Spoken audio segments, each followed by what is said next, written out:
All right, so day 24, let's talk about Terrifier 2, which I just saw in theaters yesterday. And I've, of course, seen the first Terrifier. I thought it was really badass and really fun. And it it was so awesome, the first one. I remember having good memories watching that one. It was so brutal. It was so funny with Art the Clown, the guy who the killer of the movie. Like this guy is becoming iconic now.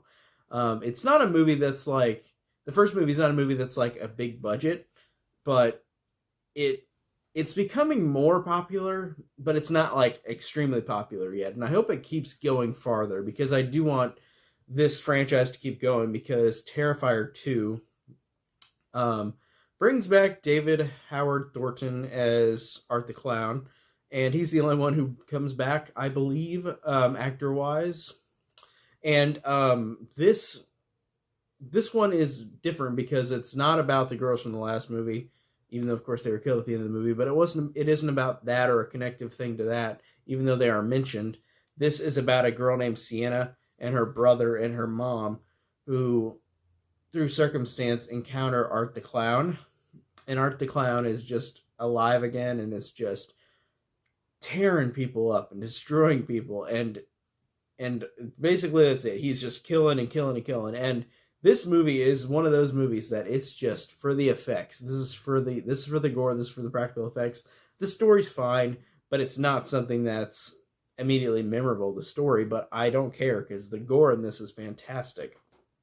I also got to mention before I talk about the gore, this had a couple of cameos in this that I knew of from other horror alumni, because you see Felissa Rose randomly as a teacher in one scene.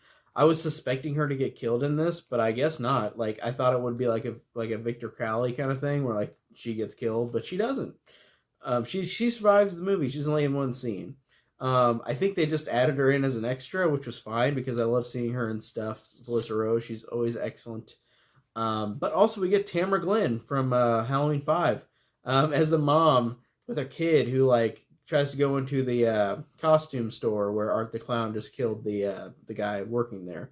And like they're like, oh, she's like, oh, door's locked, we gotta go. Like she's randomly in the movie for a second as well, which I thought was cool. Yeah, even though it's just they're just two small parts, but I mean it was funny to see them. So this movie, basically, the plot of this is very simple. Like I said, Art the Clown is just killing a lot of people while the girl Sienna um, is trying to survive through this. Sienna and her brother, and her dad has died, and she has a connection with Art the Clown in a way where it's like she's got this sword that might be the thing to defeat him, um, which is pretty cool. Like that's fine, totally fine story wise. But that's the basic story.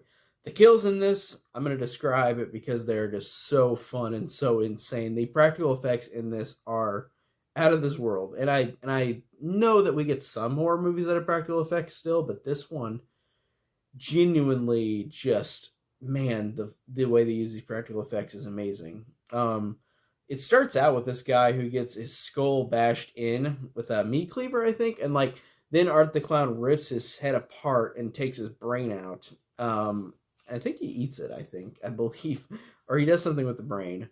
Um, there is a scene later in the movie where a guy gets stabbed in the nuts to the point where Art rips off his penis and puts it at the car door for the girl that's stuck inside. I thought that was so viciously cruel because Art the Clown doesn't speak. All he does is make mimey faces, and it's hilarious. There is a scene where a character is killed, and I won't say who this character is because this one I think is a spoiler, but there's a character who gets killed, and Art the Clown walks in as another person sees this character's dead, and he comes in with an apron like he's like cooking or bringing out stuff for his family or something, and like he comes out to this person who sees the dead person, and her head's gone because the person got shot in the head.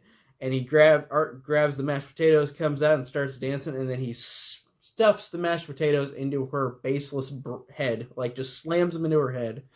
I thought that was funny. It reminded me of Scary Movie 2, where you've got the guy with the gross hand stuff his hand in the potatoes. Like it reminded me of that for some reason, just similarities with potatoes, I guess, because Art the Clown stuffs it in that person's face that's like hollow. That was genuinely funny. There's one, and I'll mention it. It's the guy at the costume shop. He gets thrown down by Art, and Art chops his head off with a knife, and he keeps chopping it off, and like you see the head fly off, and then there's effects of like the veins inside still moving, and I really thought that was badass. Like I really loved that. I thought that was so cool. But my favorite kill has got to go to this woman who gets in her house, gets her legs cut off by Art, legs twisted off, arms twisted off, or twisted and broke where she can't move, really. She can slowly move, but not fast at all, because her body parts, her arms and legs are broken or cut.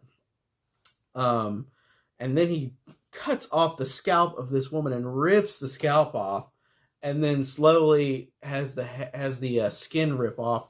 And then there's a scene later in the movie where she's still suffering and she's still alive, and he's got her on the bed, and like he's cut off every body part, a piece of fat and skin off of this woman, where she's just a small little skeleton and she's still barely alive. Her head moves and she's like, help me.